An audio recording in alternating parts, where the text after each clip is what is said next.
Daily taste the daily. Karthika Pournami సందర్భంగా వేములవాడలో లక్ష దీపోత్సవం కన్నుల పండువగా జరిగింది. వేములవాడ రాజన్న ఆలయం, భీమేశ్వర ఆలయం, భీమేశ్వర సదన్ కార్తీక దీపకాంతులతో వెలిగిపోయాయి. చిన్న పెద్ద తేడా లేకుండా పెద్ద సంఖ్యలో నేతి ఒత్తులతో దీపాలు వెలిగించి తమ భక్తిని చాటుకున్నారు. ఉదయం నుంచి రాత్రి వరకు వేలాది మంది భక్తులు పూజలు చేసి మొక్కులు చెల్లించుకున్నారు. ఓం నమశివాయ అనే పంచాక్షరి మంత్రంతో ఆలయం మార్మోగింది.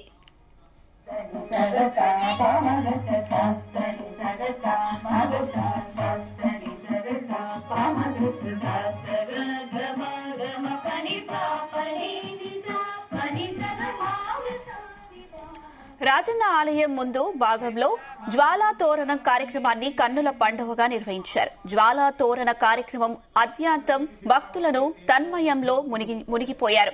కార్తీక మాసం ప్రారంభం నుంచి శివాలయాల్లో కార్తీక దీపాలు వెలిగించడం ఆనవాయితీగా వస్తుంది.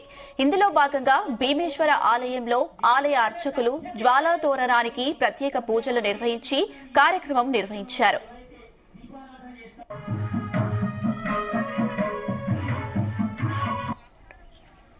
వస్తున్నా